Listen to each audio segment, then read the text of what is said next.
Alright guys, quick video. If your drive shows up in this PC, but when you click on it, Windows says Z is not accessible and the disk structure is corrupted and unreadable, don't panic. This is actually very easy to fix. So first, let me show you the problem.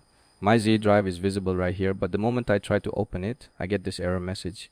The drive is detected but it won't open. That means the drive is not dead, it's just a file system issue. Now listen carefully because most people mess up one small thing here. You must open the terminal as administrator.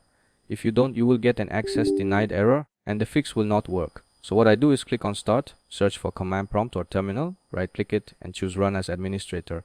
Now we are good. After the terminal opens, type this command.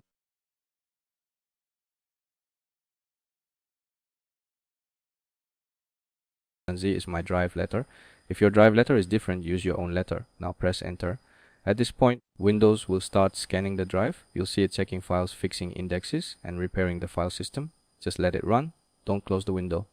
Alright, once it finishes, you'll see messages like security descriptor verification completed and Windows has made corrections to the file system.